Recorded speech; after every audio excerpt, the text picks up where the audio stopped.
Very good evening and welcome to all of you dear students. Wren and Martin के book की series में आज मैं explain करने जा रहा हूँ एक्सरसाइज इन कॉम्पोजिशन 7। आप जो लोग पिछले क्लास में मेरे साथ जुड़े थे उनको मैंने एक होमवर्क दिया था एक्सरसाइज 7 को कंप्लीट करने का, और मैं मानता हूँ जो भी मेरे रेगुलर व्यूवर्स हैं जो लगातार मेरे साथ बने हुए हैं वे जरूर बना लिए होंगे इन्हें। अगर आप नए हैं तो आप भी सॉल्व कर लें और तब एक्सप्लेनेशन को सुने और देखें, चीज़ें आपकी क्लियर हो जाएंगी। देखिए, सप्लाई सुटेबल एडजेक्टिव्स, यानी जो वाक्य दिए गए हैं इनमें सुटेबल एडजेक्टिव, उपयुक्त, अप्रोप्रिएट एडजेक्टिव फील करना है। फर्स्ट क्वेश्चन है द टाउन स्टूड और डैश सीज। सीज मीन्स होता है घेर लेना। सीज अंग्रेजी में आप कई तरह का देखते हैं, एक SEIZE होता है सीज, उसका अर्थ होता है जब्त कर लेना। यह जो सीज आप देख रहे हैं यह SIEGE है, इसका अर्थ होता है घेर लेना। एक सीज होता है CEASE, इस सीज का अर्थ होता है रुक जाना, थम जाना, ठहर जाना। तो अंग्रेजी में कई सीज हैं। यह घेर लेना, यानी the town stood a dash siege. Stand शब्द का सेकंड फॉर्म स्टूड है।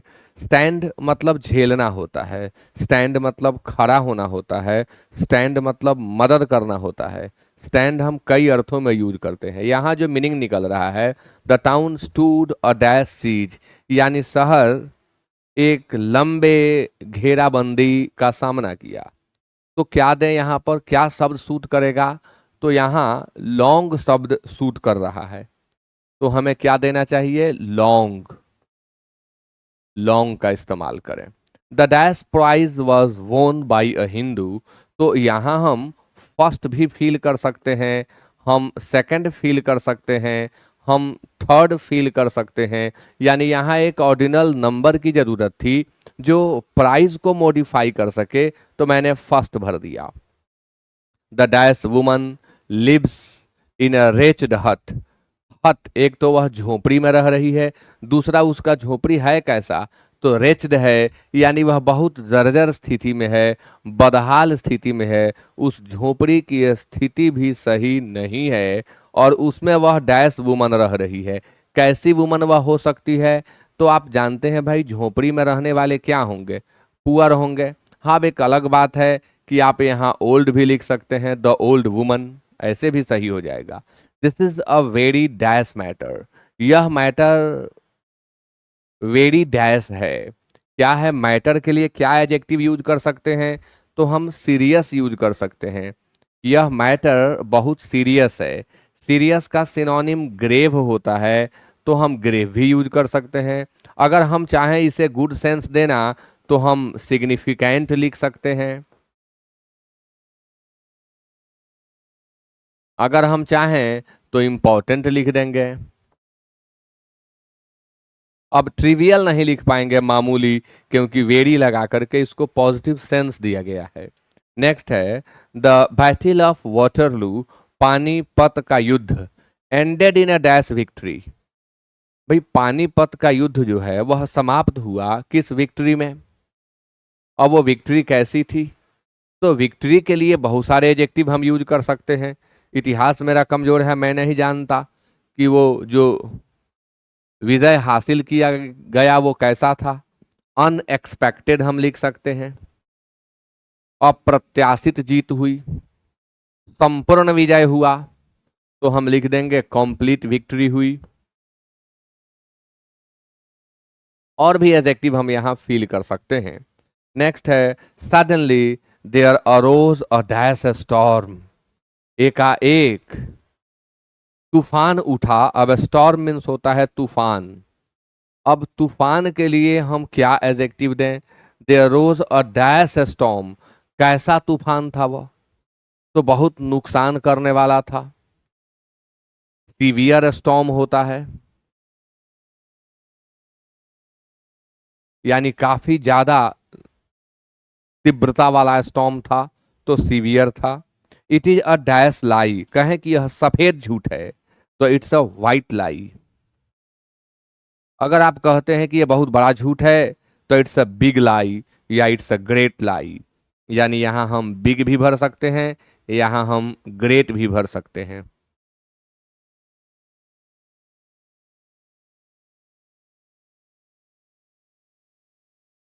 Next, the dash tidings were a heavy blow to the old man. अब टीडिंग्स का अर्थ होता है संदेश। सुटेबल एजेक्टिव भरने के लिए आपको शब्दों का ज्ञान होना जरूरी है। शब्दों का ज्ञान नहीं है, नहीं भर पाइएगा। The dash tidings were a heavy blow, यहां ब्लो का अर्थ होगा झटका। अब वह कैसा संदेश था जो ओल्ड मैन को झटका दिया, बहुत बड़ा झटका दिया, तो वो निश्चित तौर पर दुखद होगा, सैड होगा, दुखद, सॉरोफुल होगा, सैड होगा।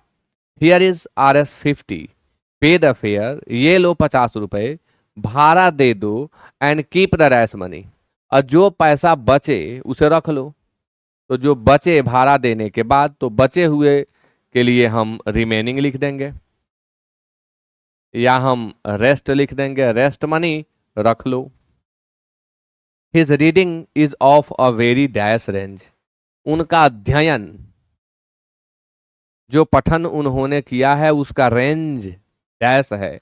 अब रेंज को व्यक्त करने के लिए एडजेक्टिव प्रायः वाइड यूज होता है, वाइड रेंज, जो व्यापकता को व्यक्त करता है, तो यहाँ वाइड सूट करेगा। The injured man wants dash advice, आदमी घायल था, आदमी वह घायल था, उसे डैश एडवाइस। अब मैं आपको बताऊं कि यहाँ पर ये गलती है, या तो मेरे टाइपिस्ट की या किताब में। यहाँ ADVICE होगा, क्योंकि यह एडवाइस नाउन का काम कर रहा है। ADVISE एडवाइज वर्ब का काम करता है, जिसका अर्थ होता है सलाह देना। और ADVICE एडवाइस सलाह एब्स्ट्रैक्ट नाउन है। तो वांट्स डैश एडवाइस, आदमी कैसा है तो घायल है, किसी घायल व्यक्ति को मेडिकल एडवाइस की जरूरत होती है, इसलिए यहां भर दिया जाए medical. You can't have it dash ways, अच्छा आप दो तरफा लाभ इसका नहीं ले सकते, दोनों तरफ से आप ही लाभ लें, ऐसा नहीं कर सकते। तो you can't have it both ways, both ways. India expects dash man to do his duty, Bharat उम्मीद करता है कि हर व्यक्ति अपने कर्तव्य का निर्वहन करे, अपने कर्तव्य को निभाए, हर व्यक्ति। तो यहाँ हम एवरी लिखें ज़्यादा सूटेबल होगा। अगर हम ईच लिख दें तो भी गलत नहीं होगा, लेकिन ऐसे सेंस में हम एवरी का प्रयोग करते हैं। एवरी और ईच के बीच एक डिफरेंस होता है, ईच में अपवाद नहीं होता, प्रत्येक यानी हर एक, और एवरी में अपवाद है। तो यहाँ एवरी क्यों भरेंगे, क्योंकि हर एक आदमी अपनी ड्यूटी नहीं कर सकता, कोई फिजिकली चैलेंज्ड होता है, यानी डिसेबल्ड होता है, क्रिपल्ड होता है, वो तो नहीं कर पाता है, इसलिए एवरी बेस्ट होगा। The dash bird catches the worm, यह तो एक कहावत है। क्या है कहावत? The early bird catches the worm, यानी प्रातः जगने वाला लाभ प्राप्त करता है। जो सुबह जल्दी उठता है वह अपने जीवन में बहुत सारी चीजों को प्राप्त करता है, वही कहावत के रूप में यहां दिया गया है। हैव यू, यहां यू होगा। Have you any dash reason to give, क्या आपको देने के लिए कोई अच्छा रीजन है, कोई अच्छा कारण है? तो यहां पर क्या शब्द सूट करेगा? तो गुड, गुड रीजन, अच्छा कारण। नेक्स्ट क्वेश्चन है, dash anxiety has undermined his health. Anxiety, anxious adjective का एब्स्ट्रैक्ट नाउन होता है। एंग्जाइटी मीन्स चिंता, उद्विग्नता, बेचैनी। तो dash anxiety has undermined his health, बहुत अधिक चिंता या लगातार चिंता, इसी में से कोई भरेंगे। तो बहुत अधिक चिंता के लिए हमें दो शब्द देना पड़ जाएगा, टू मच, टू मच, इसलिए हम एक शब्द दें तो लगातार वो चिंता में बना रहता है, तो कांस्टेंट यहाँ शुद्ध होगा, इसलिए आप कांस्टेंट भर दें। Constant anxiety has undermined his health. There were riots dash in places.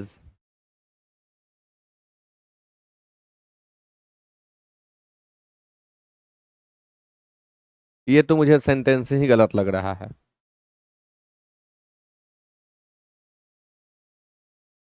या तो सेंटेंस गलत है या टाइपिस्ट की गलती है। इसको हम ऐसे लिखें तो सही हो जाएगा। देयर वर sporadic riot दंगा at several places, at several places अगर ऐसे हम लिखें तो प्लेसेस के लिए भी हम एडजेक्टिव दे दिए।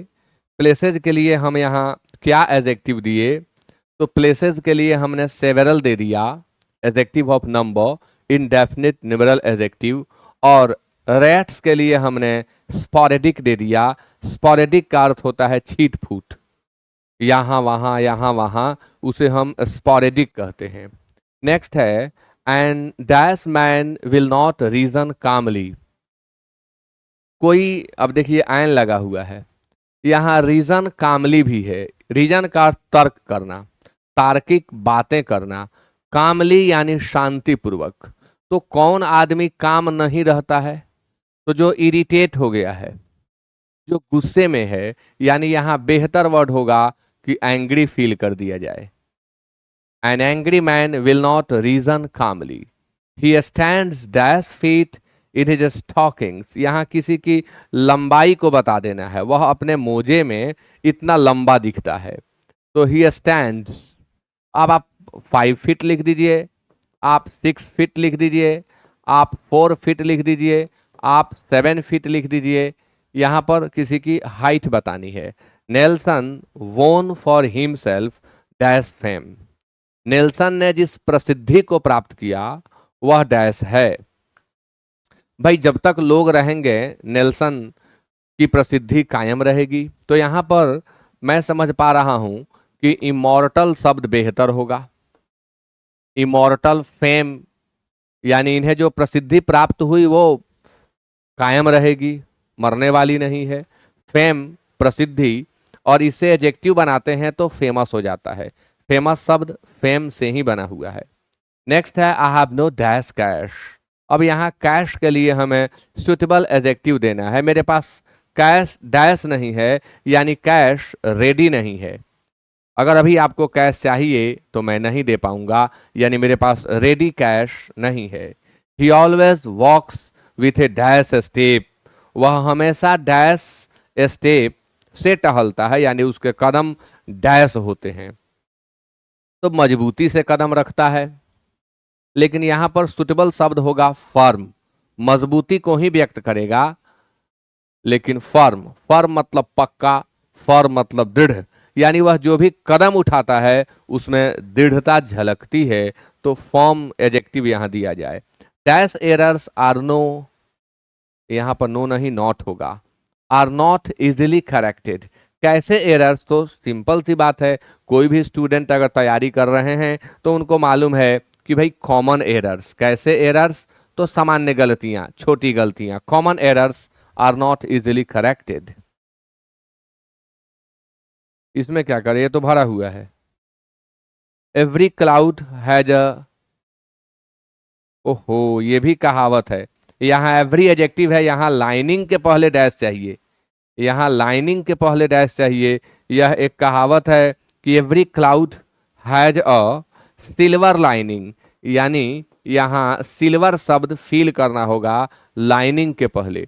Every cloud has a silver lining का अर्थ होता है हर निराशा में आशा छिपी होती है। आप अपने देखने का नजरिया बदलें, जहां से आप निराश होना शुरू करते हैं वहीं से कोई पॉइंट, कोई चीज आपको आशा की ओर उन्मुख करती है। Every cloud has a silver lining. निराश नहीं होना है, हर क्लाउड के बाद लाइन जो आपको मिलने वाली है वह सिल्वर की है। Next, he was a man of dash ambition. उस आदमी कि जो आकांक्षा है, महत्वाकांक्षा है, वह बहुत बड़ी है, तो आप हाई लगा दीजिए। हाई एम्बिशन का व्यक्ति है, ऊंची ख्वाहिश है उसकी। He was listened to in dash, he was listened to in dash. अब यहाँ का नाउन क्या हो गया? He was listened to in dash, क्या इसके बाद में है? नो, ये तो नेक्स्ट एक्सरसाइज आ गया। ही वॉज लिसन टू इन, उसे सुना गया। ऐसे भी कह सकते हैं कि इन कंप्लीट साइलेंस, यहां भी कुछ टाइपिंग मिस्टेक है। इन कंप्लीट साइलेंस या इन अ काम एनवायरनमेंट, इन अ काम एनवायरनमेंट, ऐसे भी हम कह सकते हैं। तो ये जो 26 क्वेश्चंस दिए गए थे, मैंने इन्हें एक्सप्लेन कर दिया। आप बार बार देख करके इसे क्लियर कर लेंगे। नेक्स्ट आपको फिर मैं एक होमवर्क दे रहा हूं, exercise in composition 8। Exercise in composition 8, इसमें क्या करना है समझ लें। Form adjectives from the following nouns, यानी कुछ नाउन्स यहां दिए गए हैं,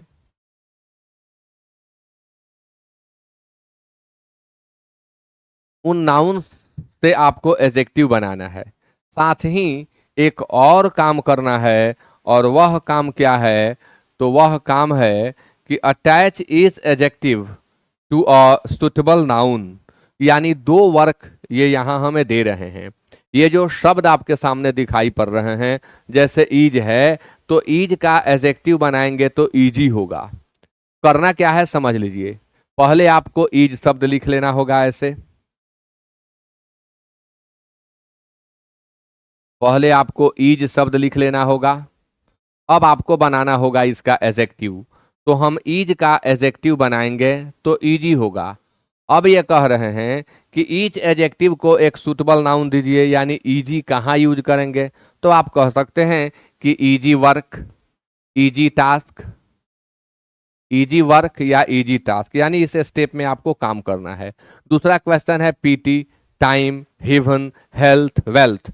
तो इन सबको पहले आप नोट करेंगे, ऐसे आप नोट करते जाएंगे अपनी कॉपी में।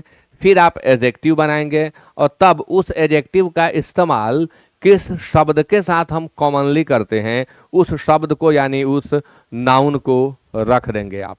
तो जब मैं नेक्स्ट क्लास में आऊँगा तो एक्सरसाइज इन कंपोजिशन 8 को एक्सप्लेन करूँगा। ये ऐसे एक्सरसाइजेज हैं जो आपको अंग्रेजी में मास्टरी प्राप्त कराएंगे। तो आप इन सबको सॉल्व करें और मेरे साथ जुड़े रहें। नेक्स्ट क्लास में जब मैं इन्हें एक्सप्लेन करूँगा तो ये आपको काफ़ी आसान फील होने लगेंगे। हो सकता है इनमें से आप कुछ बना पाएँ, हो सकता है कि आप सब बना लें, ये भी हो सकता है कि आप बहुत कम ही बनाएं। निराश नहीं होंगे, हर स्थिति में मैं आपके साथ हूं, और नेक्स्ट क्लास में इन सभी क्वेश्चंस को मैं बहुत आसानी से एक्सप्लेन कर दूंगा और आप सीख जाएंगे। So with that it is over, मिलते हैं फिर नेक्स्ट क्लास में। Good night.